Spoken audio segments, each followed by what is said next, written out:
Hi, I'm Annie Sleece, and I'm on the staff at NAMI Delaware. Thank you for tuning in today to our Facebook Live.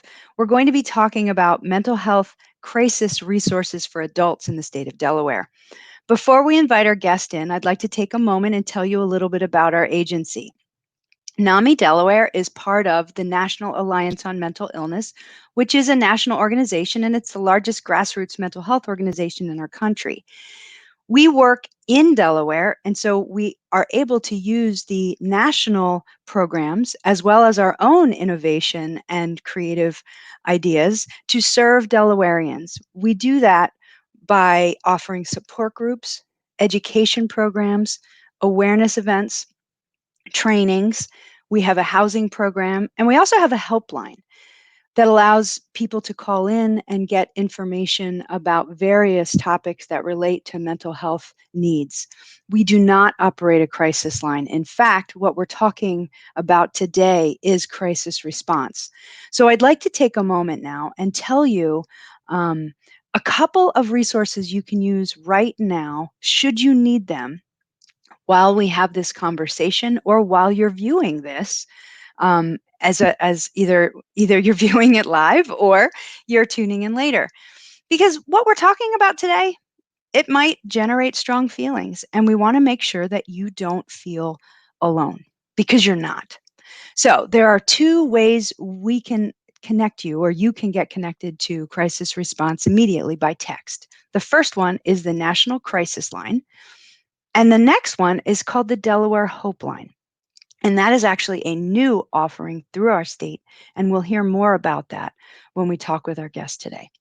So let me welcome our guest, Glenn Owens. Hi, Hey, Annie. Glenn. How Thank you are so you? much. I'm doing great. Thank you so much for having me. Sure, sure. Well, this is exciting.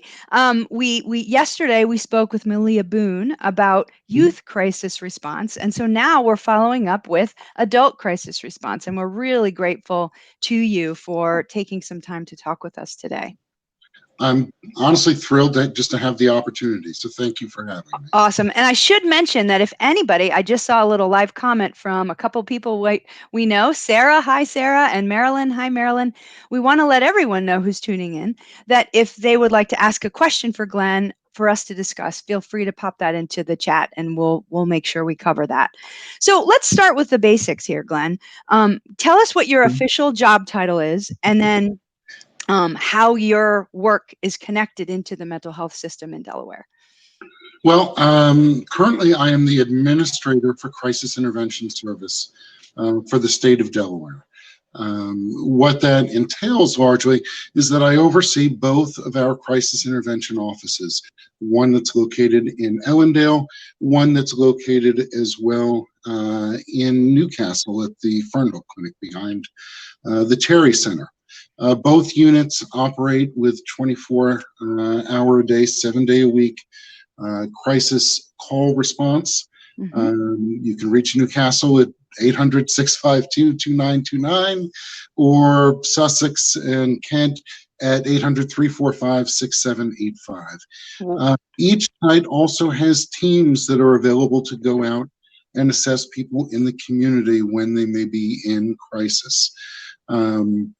The other part of my role is much newer, and I know we'll get there in a little bit, but it also involves the brand new Delaware Hope Line, which is another 24/7 line that the state has created to better serve the community. Yeah, maybe we should start with that since it is new, and I did mention it at the top of this video, so that would be a good place to start. Well, the Hope Line, the initial concept behind it came honestly out of the COVID virus, and the response there and the perceived need for more access for people in the community, not only to have people that they can speak to for help, but just to be able to connect and to reach out. And so our Hope Line currently is staffed by individuals who work for crisis intervention as peers. I know peers are everywhere in mental health and substance abuse, any behavioral health these days. We have peers as well, and they've been answering these calls much like they would with a warm line. And we are hiring new staff Um, as we speak, 2 people started this week, 2 more in another 2 weeks, and we have a number of interviews still going on to get ourselves fully staffed. And So we'll maybe you be, should address what, you know, for the people who are viewing who don't maybe know the term, can you define peer for us? sure.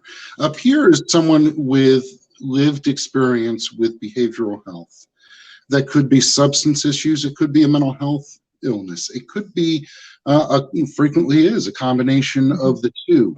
It's generally somebody who's in recovery, who has tools, internal tools, Yeah. and techniques that frequently are much more effective than clinicians in terms of Mhm. relating to people as they're going through difficult times. Sure. And, and that's why it's sort of become so um, visible, so prominent in all mental health services, and it actually has been very useful with crisis intervention. So, with the Hope Line, will function a bit like a warm line, as you guys have, except that we will be on staff 24 hours a day. We will be referring people to warm lines once they've contacted us as well, so that the people out there that currently operate warm lines will still have Right. plenty of business. Our main role is going to be to provide support, referral, and I think the biggest part of it is connection, as I think Mhm. you would see with any warm line. Just that interpersonal connection and being able to get feedback from somebody on what you're going through. The service is there in large part for people that don't necessarily need crisis intervention. Okay. Their needs aren't maybe that severe or acute or immediate. Um, However, because both locations are in the same building as crisis intervention, we can very easily transfer people back and forth from one to the other. That's So good. that if someone calls the Hope Line and their needs are a little more than what the Hope Line can handle, we can get them right on with crisis. If they call crisis and they're better suited for the Hope Line, we can connect them to the Hope Line. The idea behind this really is to provide as much access for Delaware residents as possible when they have behavioral health needs. And even though this came out of COVID, it really already feels like something that the state is going to be continuing with as we go into the future. This is something that we're planning to make work in the long term. Yeah, you read my mind because that's what I was going to say. Mhm. If this is working, hopefully we won't see it go away when we do see the virus go away, which we hope happens soon. So speaking of COVID, do you have Mhm. any do you see any changes in the impact that your staff, your team is having with regard to COVID? We've been relatively fortunate in that very few people have actually been um, diagnosed positive that work with Oh, crisis. So we haven't been too low on staff. In terms of our activity, what we've seen, there's certainly been an increase. If I look at mhm. January, February, and March, and I average out the number of phone calls and community visits for those 3 months. Going into April, the number of calls increased. I wouldn't necessarily say that if you were looking at it from a research standpoint, you might not say it's statistically significant, but it Okay. is a Okay. good jump, and that jump has continued through May. Um, Interestingly enough, community calls decreased Now tell me significantly. what you mean with community calls. You mean Well, so part of what crisis intervention does, in addition to crisis communication on the phone, is that if there's a situation where there's a real concern for someone's well-being or safety in the community, we are able to dispatch a team of 2 credentialed individuals to go out and assess someone in their home or in the community or wherever they may be. The community response is a very big part of what crisis intervention does. In fact, as you may know, we used to be called and most people still do call us mobile crisis. Mobile crisis, that's right. And we've tried to get away from that to some extent, just because of the potential stigma involved with, there's people coming out to take you to the hospital, which Right, isn't our goal. It's never our goal. Our goal is to right, keep people functioning in, the least restrictive environment sure. possible. But there are So you're times now when, called Crisis Intervention Services, right? yes, Okay, and so just to we clarify. can. So our no, that's fine. Our community responses, though, which would be sending a team out Hmm. to see someone in the community, dropped significantly in April. Mm, And I attribute that probably to some extent really to the virus. I think people were much less interested in having strangers come to their house. sure, sure. And to some extent, I'm sure that my staff was probably a little more circumspect in terms of who they decided Hmm. to see, and may have looked at other options for getting people services that didn't Hmm. necessarily require a face-to-face visit. Those numbers, though, jumped up again in May, and Okay, so far in the month of June have really, since June 1st was the beginning of stage one, the numbers have jumped up okay. precipitously. I mean, they've really gone up in terms of the need for community response. I don't Yeah, want to say people have been holding on to their issues sure. a little bit, Right. Well, but they're and more also the comfortable. stressors have exacerbated too, right? In recent light Mm-hmm. of other events, Oh yeah, certainly the stressors might have elevated also with financial strains. Perhaps people have lost employment. I mean, as a, on top of the fear of the virus, right? So those stressors are likely to play a part, I would suspect. absolutely. And I frankly, I expect that this summer is going to be quite busy for us, both in Hmm. terms of call volume as well as community outreach and community responses. I really, um, I think as things go back to normal somewhat, at least in terms of COVID, Hmm. certainly not in a lot of other ways. Um, but people are more likely to start reaching out again uh, and engaging. And I think that there's a really great opportunity. And so another reason why the Hope Line is so helpful, Hmm. because it does give people another option, and it gives people an option without necessarily the stigma involved with, mobile crisis or Crisis, crisis yeah. intervention. Calling a Hope Line is a little less daunting. Hmm. It's Not that true. it should be daunting to Right, call crisis intervention. I certainly don't want to get that, right, right, across, right. because we, I think it's safe to say that both crisis and intervention and the Hope Line, the teams there are very familiar with helping people with a very wide variety of issues. Obviously, we're there for crisis, but we get calls about almost everything. Do you? Okay. No, yeah, Yeah, people yeah. call with concerns about housing, Okay. food, a lot of social And you determinants. can make all those, I guess, now connections even more now with the That's Delaware Hope Line, right? Yeah, To kind of that is streamline so things aren't so siloed. that's our goal. And frankly, our goal in general with the Hope Line or with crisis is that if we can get particularly if it's during business hours for other agencies, our business hours are 24 hours a day. Hmm. But if you call during the day and you say, I need help getting in, I need to see someone, maybe a psychiatrist, maybe I need methadone, whatever it may be, Hmm. the goal would be that we can, with the person on the call the agency, talk to an intake person, give them some information with the client on the line, and Sure. say, okay, I'm going to get off the line now. You two are connected, and move forward. Our goal really is to help people every step of the way. Sure, sure. And I think it's important too when people hear that word crisis, even though it's not mobile crisis, still hearing the word crisis. Where do we go with that definition? I Mhm, know as a family member myself, um, first of all, years ago when our family went through this, I didn't really know about your services. And so I want to mhm, make very clear to all of the people viewing this video, these services are for you. These services are for everyone in the state of Delaware. They're for mhm. family members to call on behalf of others. I look back on those times for my own family and wish I'd known more. So I think there are a lot of families out there like that. But And secondly, oh, I'm sorry, go ahead.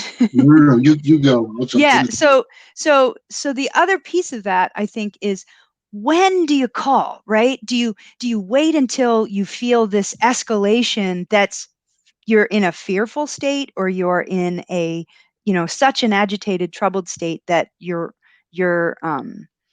you would call it almost an emergency? Or do you see things changing slowly and you say, gosh, I can't wait until my appointment next Monday.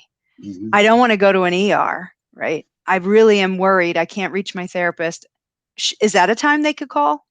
Yeah, in fact, depending on the circumstances, the Hope Line would be a tremendous Mm-hmm. resource for someone who's just concerned about getting through Mm-hmm. until their appointment on Monday. But crisis is helpful as well.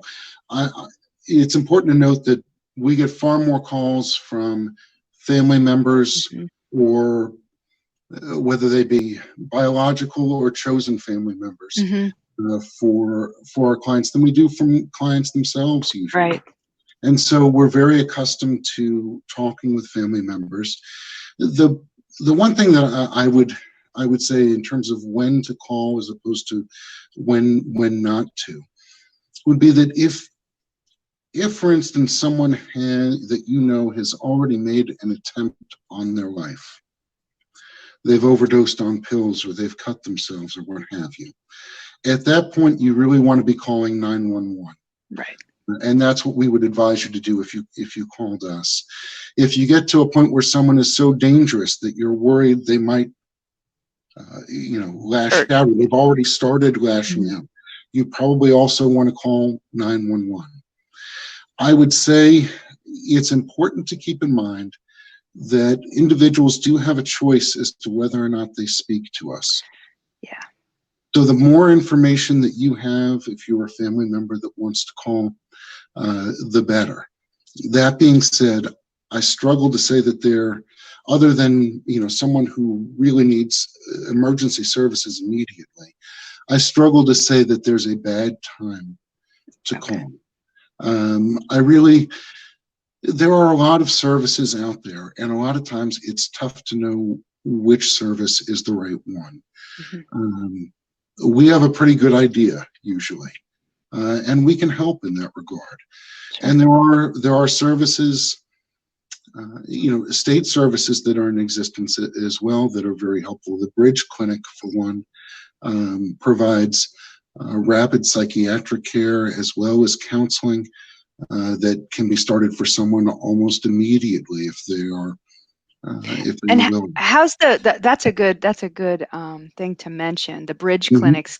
Would you tell us a little bit more about those, and then also tell us if there's any change with their services during COVID? Absolutely. The Bridge Clinics, there are 3 clinics located, one in each county. They're staffed by social workers and either a psychiatrist or a psychiatric nurse practitioner who can prescribe medications. They're also staffed with peers, and they're there to provide rapid services to people who may not have the means to get them otherwise. Okay.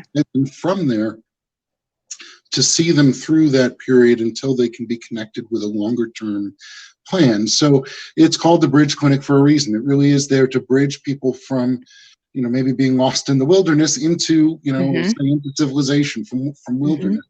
So it's not meant No, for long-term services, though. no, but it can get people stabilized Okay. fairly quickly. And there are times if it takes, here's the way I would put it, if it takes 2 weeks to get someone connected to more appropriate services, terrific. If it takes 3 months, they'll do that too. The Okay. goal is there's not it's not the kind Yeah, of time's program that's up. going to Yeah. cut you off. It does not function that way at all. We're not, one benefit with the state is that a lot of times you're able to make those treatment decisions based on need rather than ability to pay Okay. or insurance. And that's one real strength of the Bridge Clinics. Now, they are not 24-hour facilities, but they are there 5 days a week in each county. I wish that I had the numbers off the top of my head. That's okay. I'll bet Wesley is putting that up very soon. He'll probably pop that up into our comments in the next moment or two. He's good like that. I know 2 of them, but if I say 2 and not the third, no, that's okay. yeah, That's okay. We can certainly include those in a follow-up. But is there any difference with the bridge clinics with COVID? They are functioning primarily as they normally are. The one change that they have made is that they have stepped back from walk-ins. Their preference is to take a phone call and to do a phone screening and set up appointments that way. It gives them more control. With COVID, it gives you more control over the waiting rooms, potential spread of the virus, etc. That being said, they're still doing some community outreach, and they're still seeing clients in the office. So the access should absolutely still be there. Because we're talking about services for adults, could a family member call on behalf of a loved one, or is that not the way an appointment could be made? For example, if I had an adult child who was seeking services and I wanted to call on their behalf, would they even allow me to do that? You could at the very least start the process. Now, I don't want to speak entirely for the bridge clinic. I believe in a lot of cases you could. Generally speaking, I'll just say across from a history of working in community mental health for quite a while, usually you're looking for someone being willing to come in.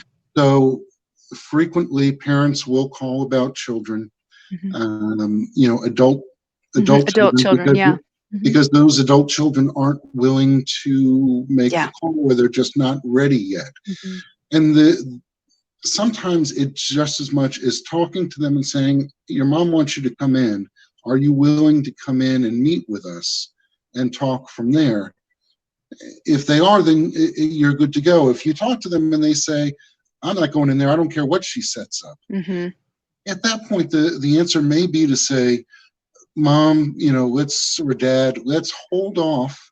If you find that he changed or she changes their mind in the next day or two, the next week or two, or what have you, call us right away.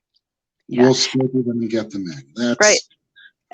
And just piggybacking on that kind of idea, that struggle that we often hear about, and the work that we do at NAMI, we, on our helpline calls, for example, we might have family members calling and concerned about a loved one who is an adult who has, decided that, or has actually not decided, has said they don't want to speak with whomever. That's an opportunity for support, though, for family support group, right? So we have a family support group actually meeting tonight. We have another one meeting on Monday. And I think it's important, if you're viewing this and you're worried about a loved one, to know that just because you can't urgently seek care for your loved one because of decisions they're making, doesn't mean you can't do something. You can do something for yourself. You can do something for the rest of your family. And in doing that, you'll be helping them as well. You'll be getting those connections. It's honestly, from my history in a number of circumstances, even when you're just talking with a family member, maybe it's about a client that I have that, the mom or dad calls, they don't know what to do, they're not going to come in today, I think they need the help, et cetera, et cetera. It is a chance as well for us. We can provide some education and say, keep in mind they have a choice as to what they do. But it's also, at least from my standpoint, it's important to remind families that they have choices too. Right. In terms of, particularly if that adult child is living in your home, you do have choices. That's right. And the one of the best forms of advocacy, I think, for families is keeping in mind, if God forbid you have a child that's hospitalized for whatever reason,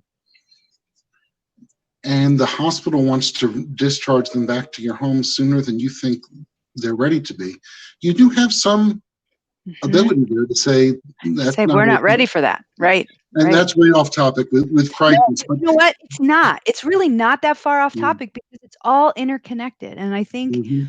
when whomever is seeking this information, whether it's live right now, and Lisa says great stuff. So thank you, Lisa. And Jill Oh, says thank you also.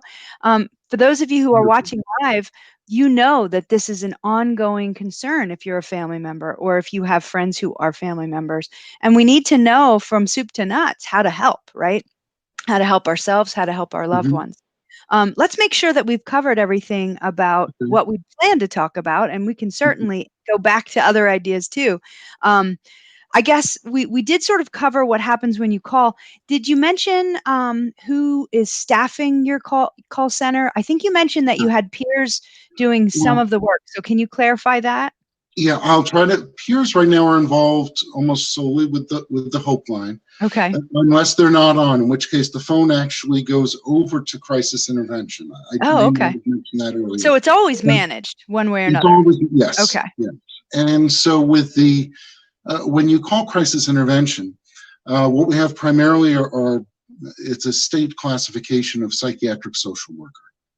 But what that means is that the individual has a background in some sort of social work, psychology, Mhm. social service field, um, and that not only do they have that background, they have experience working in the field in addition to the education, and everyone either is part of or is scheduled for um, new employees. Obviously, usually don't have the mental health screener certification yet, Oh, okay. but that's usually something that happens very quickly after they're hired. So That gives, tell us about that for a second. mhm, Let's backpedal a little. Screener. Can you tell us about that, that? yeah, the state of Delaware has a certification program for what they call mental health screeners. Hmm. These are individuals who are permitted to complete paperwork which would commit someone against their will to a Mm. hospital for treatment. Okay. So um, the staff that we have are trained and certified to be able to do so. There are a number of different individuals that can be trained, and far more people than just crisis staff Hmm. are mental health certified screeners, but it is something that's expected of all crisis staff. So they do have a background in the mental health services. Uh, Before, I'll be honest, when we hire new staff, they usually spend a solid month training before they even answer a phone call. It's Okay. not an easy it's not an easy field to just jump into if you don't Sure. have some history and experience there, because I can assure you, you will hear things Hmm. working on a crisis line that you probably never thought Sure. you would hear. And it's um, a lot of times people with some real difficulties, and it's not as a in Hmm. general, it's not for everybody. Not Sure. Sure. everybody can go into crisis work and Sure. succeed, just like not every crisis Hmm. person could go into long-term therapy and Sure. succeed. They're Sure. very different So creatures. So, if someone calls, excuse me, yeah. Glenn, if someone calls and let's say for whatever reason they don't feel satisfied with the outcome of the call, like I realize that not everybody fits the right match as far as a Mhm. conversation. Are there next steps that a caller can take if they're unsatisfied? Like, say, for example, a family member calls on behalf of someone that they're concerned about, and the outcome of that call is not to their satisfaction. What would a next step look like for them? Well, And there's they, two yep. options. There's Okay. two options. One, obviously, they could ask to speak to each of the two sites has their own manager Okay. uh, that oversees that entire site. They could ask to speak to that individual if they are dissatisfied. Okay. The other would be to contact. I always want to call it it's the Consumer Resolution Hotline, Okay. which again I don't know the number off the top of my That's head, okay. but they. I will That's say one I that. didn't know. I had thought it was the supervisor or manager or person that might help alleviate the, and Well, not to say that this is something we expect would happen, but in every kind of service industry and every sort of mhm. customer facing industry, there will be people who are not satisfied with an outcome. So And the just division, knowing, especially when you're dealing with a mental health crisis or challenge, that's yes. just elevating the agitation in the home, right? Or in the setting. Even Mhm. with the caller who may not be the one living with the condition, they're elevated because they're stressed about their needs for the loved one, right? And very much so. And so in a lot of cases, it would be preferable for that individual to talk to the clinical manager Mhm. that's Yeah. there. Particularly when you have a situation where you say, well, why won't you come and see my, Mhm. my Mhm. son or my daughter? They need help right away. Someone needs to, it can be very difficult for someone to accept that their Mhm. loved one that they know is functioning so Mhm. poorly and is Mhm. having such a difficult time. It can be really challenging to accept someone saying, unfortunately, they're not willing to accept our help at this Mhm. time. Mhm. There It's isn't hard much. to hear that, sure. It really is. Yeah. But that being said, the Consumer Resolution Hotline is there if people wish to use it And instead of Wesley just speaking with posted it. It's on the a good. comments right now. So thank you. Shout out to Wesley. Wesley also posted the Bridge Clinic information Okay, as well good. as the family support group information. I told you before the call Weslly would be on this stuff, and he is. And he very much is. Yeah. So thank you, Wesley. Appreciate it. Sure. So, Um, before we wrap things up, is there anything mhm, else we didn't cover that you want to make sure our viewers know about with mhm. regard to the work you do? I think well, it's a good question. I would just say, um, when in doubt, it's going to rhyme. When in doubt, reach out. Yeah. But when you They'll when remember it you now because it rhymes. When in doubt, reach out. we are happy to talk. We're happy to talk to you directly, or if it's a family member, whoever it may be. And to we're a lot of times we are the first point of contact for people with mental health services or behavioral health services in the state of Delaware. And so we're always, looking to help, and we're always looking to improve the services that we provide as well. Um, I think that over the past few years, we really have gotten much better with handling people calling with substance abuse issues as well. We are available to talk to folks who are dealing with that as well, just to make that very clear.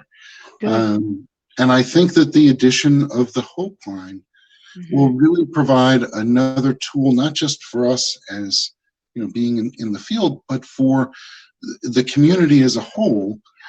That it's another tool in their tool belt that they can use for assistance, for guidance, for help. Um, I think with the two 24-hour lines, it really is showing dedication from our division to try to be available as much as possible for anyone who needs the help. And I think I'd like to follow up with, you mentioned you're working to improve, and I think just as any agency would want to make sure the community knows, we can only improve when we know what the problem is. So if there Mhm. is something that's, and certainly on behalf of NAMI Delaware, we would say the same thing. If someone were to be dissatisfied with something we were doing, we would never know that unless they brought that to our attention in a way that we could address it, right? Yeah, Our goal is to serve. And if we're not doing everything we possibly can, tell us, right? And I don't want to speak for you, Glenn, but I know on that's correct. behalf of Yeah. NAMI Delaware, that's the way we feel. So we would want people to let us know in a obviously respectful way, of course, but let us know what do you wish we could have done? Because also we have to think about policy. So that is not the purpose of our call today. But when it Right. comes to things that you can't do because your hands are tied because of policy, let's hear about that. Let's talk about that because we can work with our local legislators to try to fix that if we can, if it's in everyone's best interest, right? Yeah, and we, internally, policy review is something that we do on a regular That's good to know. Yeah. on a regular basis, and updating and changing Hmm. with best practices. Hmm. It's it's odd to think about. I would say that in terms of change for crisis intervention, there's probably been more in the last year or two than there had been maybe in the last 10. Just from the standpoint of engaging more people, changing our practices in part by including peers. We are very much trying to keep up, to catch up, Hmm. and in some ways to get ahead.